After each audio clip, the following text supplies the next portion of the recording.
Good good afternoon. Shawn here with Accelerators Organization, doing another mentor session from questions that have been submitted in the portal or the mobile application. As a reminder, if you go into the mobile application, if you're watching it from the mobile app right now on the replay, just click the bottom right hand button and you can ask a question.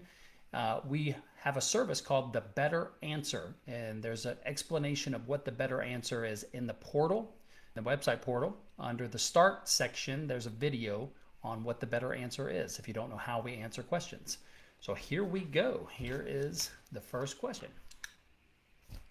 First question comes from Kelly, and Kelly says, what is the process to acquiring a business partner, and when is the right time to bring in a business partner? The background is Kelco Construction is a licensed general engineering company. We have certifications that put us at the top of the list for some government and state projects. We became licensed and certified at the end of 2022. We mainly take care of excavation, pipelaying, demolition, site prep, and trucking for the dirt world.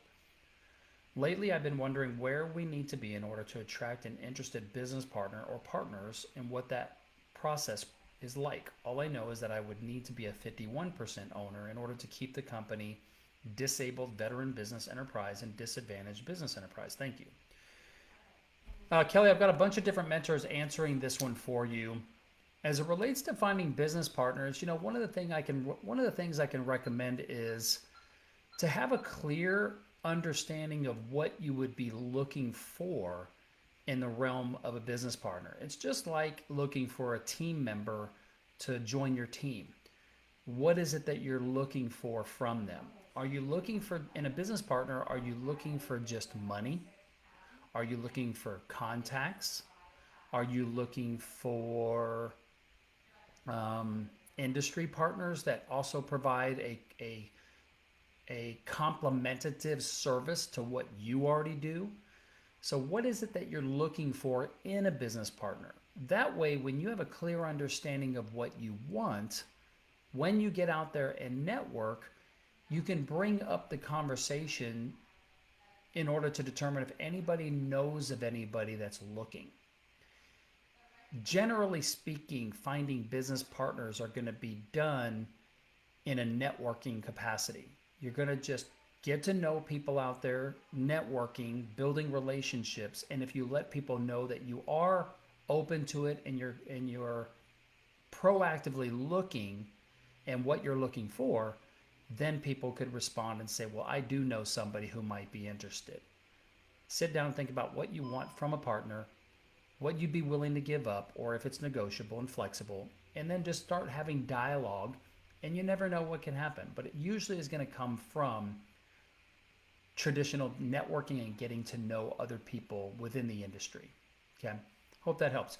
Another thing you might do is look at maybe some of the older generation that they might be passing down their companies to their children or selling their companies, and maybe there's some business partner opportunities from bigger companies that are transitioning or succession planning.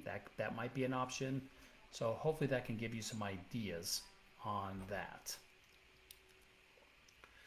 Okay, the next question comes from Erica. And Erica says, how do you organize your workday effectively? The background is I've tried creating systems from scratch, but it's very hard. I believe it's hard because I'm not aware of all the tools that are effective in successful business.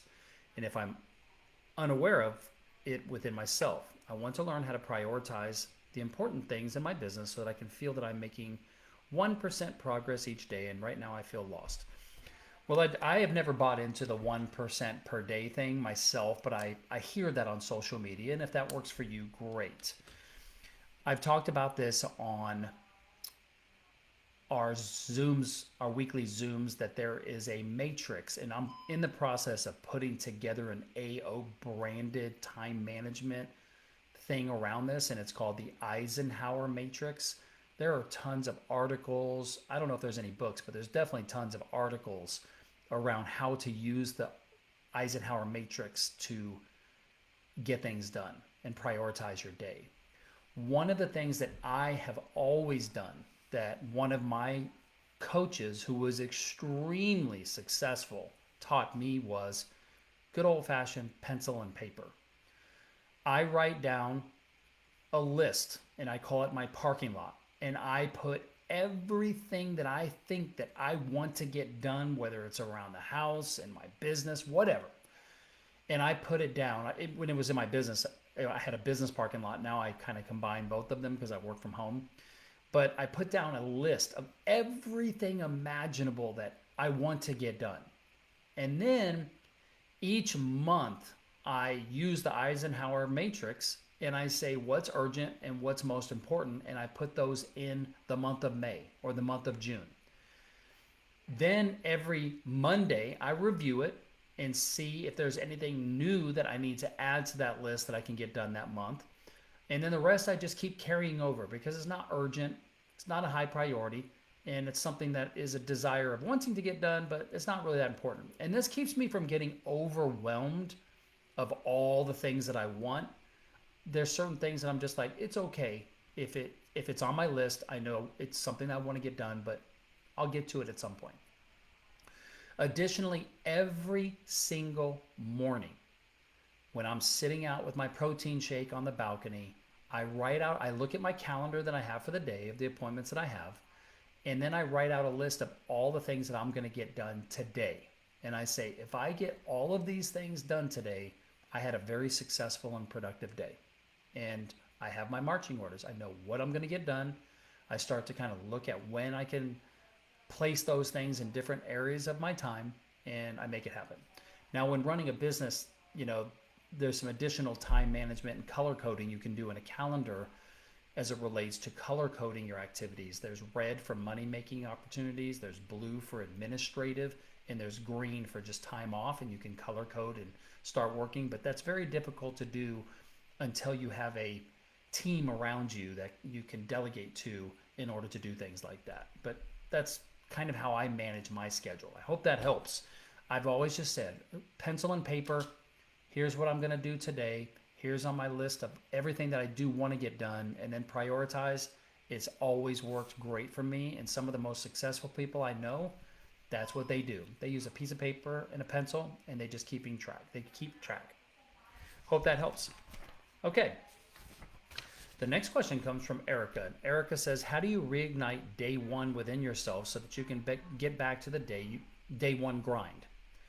I'm looking for a way to cultivate that passion again moving forward in my week. I'm searching to recreating that feeling that drives you to do more than you thought you could. Well, almost daily on my question and answer live streams that I do on social media, someone says, how do you stay motivated? And for me, it's always been simple. I know what I want.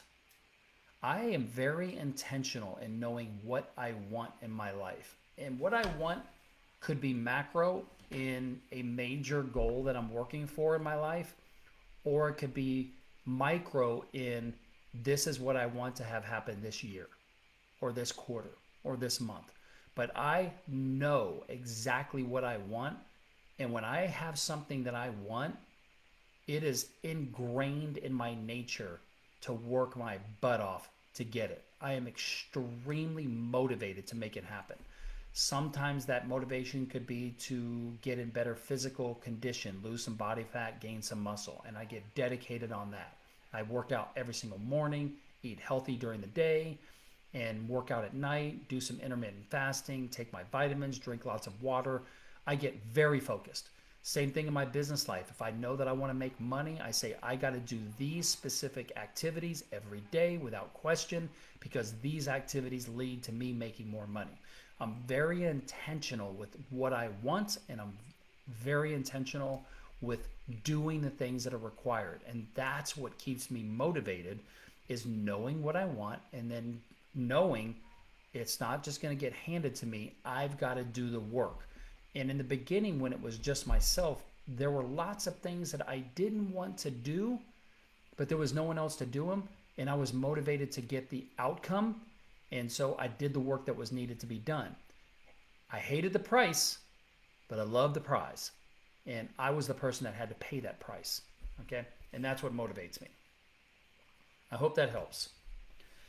Next question comes from Ricardo, and Ricardo says, how do you create a badass culture in your business? The background is, I want to know more about building company culture. I noticed huge companies like McDonald's or Target have a company culture.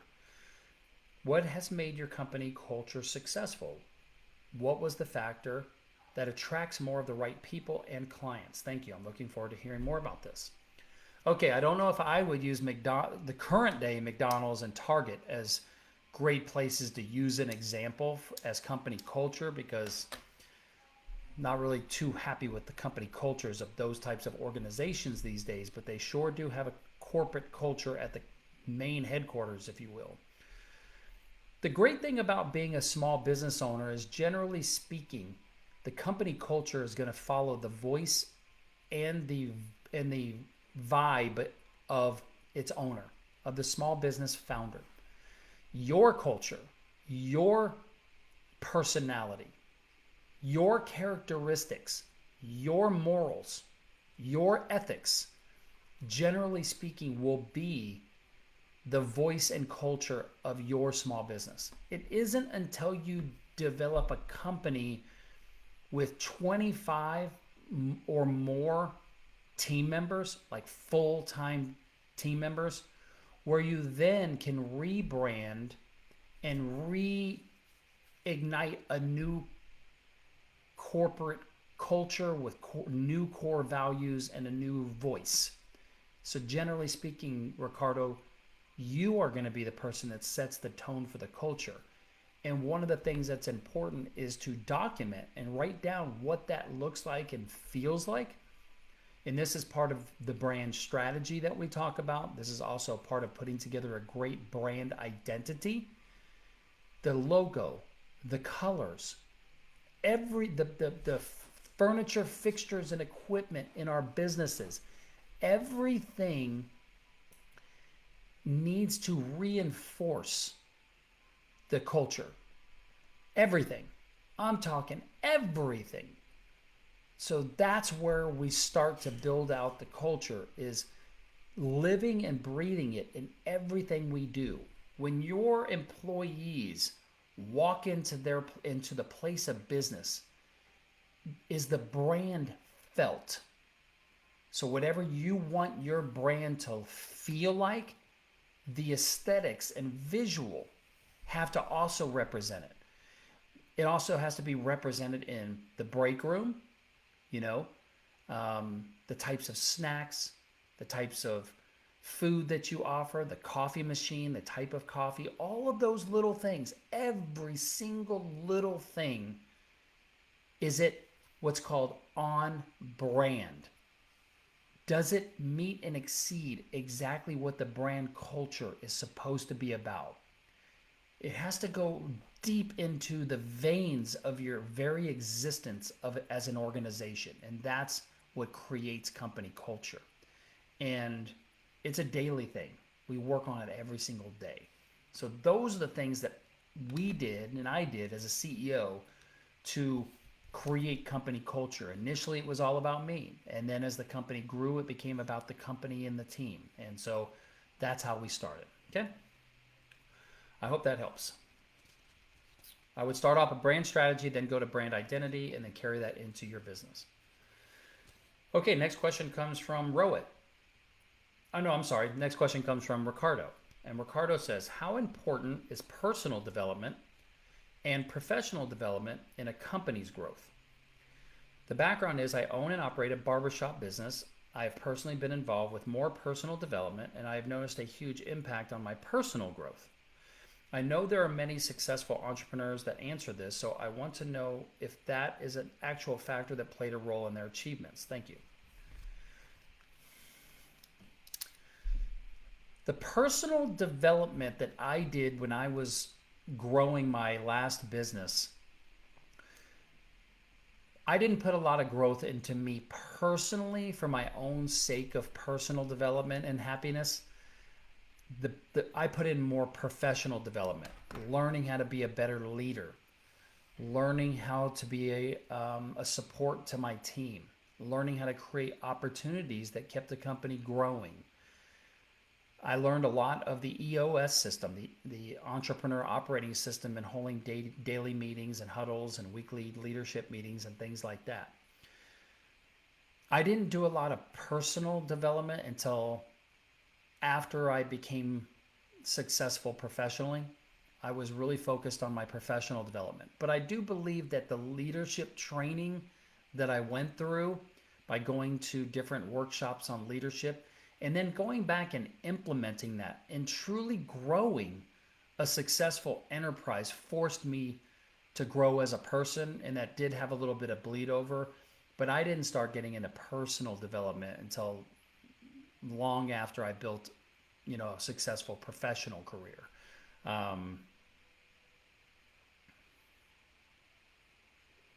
Yeah, I'm going to stick with that. Okay. Next question goes to Rowit. And Rowit says, what is the fastest, easiest thing I could do to grow my business from the stage I'm in today? The background is I'm currently doing $50,000 in sales year to date. And I have me and my brother on my team. My current way of driving new business revenue is our physical storefront and online. Majority is storefront in 2024. I would like to grow my business to $100,000 by the end of the year. To accomplish that, what are some immediate things you would recommend I do in order to reach that goal? Okay, so I know that you do specialized candies and treats and drinks and things like that of the international realm. I would look to find out how I could sell more bundled packages of items instead of one-offs. So how do I would want to know my daily rocks, which is how many people walked through the door in a day. That would be one thing I'd want to track. You can get a door counter on your door. How many people entered the business each day? What were the total sales that day? How many items were purchased total for the day? What was the breakdown by customer of the amount they purchased? What was the breakdown by customer of the number of items they purchased? What was the averages per client of that day of items sold and dollar amount? And then I would want to look for patterns and trends of the types of items that they are purchasing to figure out how I could better stock and really push those items if there are trends of different items that people are purchasing. But I would certainly want to watch all of that on a daily basis and a weekly basis and a monthly basis to stay on top of the trends in my business. And then I would want to see how I could bundle more items to increase the dollar amount per spend by client. Maybe a reward system and a frequent purchaser program where I could get people to sign up using their first name, last name, email address, and phone number in order to, if they spend a certain amount or when they spend a certain amount, they get different perks. So just a reward program. I might reach out to youth sports teams and figure out, is there an opportunity to sponsor some sports leagues to get the word out about what I do? I might call on corporations that have snack rooms and break rooms and say, how can I provide some inventory for your snack rooms and create a route service that every Monday you replenish and work with companies. So those are some ideas that initially hit me that I would try in order to grow the company. Hope that helps. Okay, the next question comes from Ricardo. How do you partner with people in business? The background is I'm potentially interested in getting into other businesses and partnering eventually. How does someone consider partnering with people in business? How does that conversation start? I appreciate the response. So I'm really intrigued by the wording that you're using here, Ricardo. I believe that words have meaning and feeling. And I'm looking at your question. I'm potentially, why only potentially, interested. Are you interested or do you have conviction and intent to do this? With getting into other businesses and partnering eventually, or within a specific time frame. It's a very passive statement. I am potentially interested eventually. Those usually don't lead to taking much direct action. So that's where I'd first look. Is this a very important question? Is it something you're doing? Or is it something you're just brainstorming? And that'd be the first thing I'd want to know. But how do you partner with people in business? Well, I answered this question earlier with Kelly, and it's the first thing I would do is determine why do I need a partner? Is it money? Is it human capital? Why do I need a partner? And then I would say, well, what kind of partner do I need? Is it a complementative skill? Is it an investor partner? Is it a person with connections? What is it that I would look for in a partner? And what's the potential outcome that I'm looking for in a partner relationship? So those are the things that I would be looking with. Now, how do you do it? Generally speaking, partnerships are developed by friends that we have. It is developed by networking and letting people know that I have this kind of business and I'm looking for a business partner. Is somebody looking? I might reach out to my mentors or other people in my network and let them know that I'm looking for a partner and this is why and this is who and this is what I'm looking for. And if you know of anybody, please send them my way. And so I might find some people that way. So those are all the things that I can think of that would go into how to partner with people. And then once if I find a potential partner and I have conversations with them and I explain what I'm looking for, why I'm looking for one, and what it would look like, and we start going down the negotiation route, I would bring an attorney into the mix and I would develop, an operating agreement with maybe compensation agreements or job contracts between the two of us, and that gets into the legalese of all of it. And that's how you partner with people. I hope that helps. All right. And that is today's mentor session. Those were some really fun, great questions. Keep the questions coming. Once again, if you're watching this in the mobile application on the replay, if you asked a question, you're going to get a response in your personal feed with a spot right to the video. This is called the better answer, what we do here in AO. If you're just watching this on the replay as you didn't ask a question, but you're watching this, remember you can submit a question by clicking the bottom right-hand button in the mobile application and asking a question. And now what's going to happen is I have all the other mentors that are, when they do their mentor session this month in the Facebook group, they're going to answer these questions as well. All right. I hope that helps.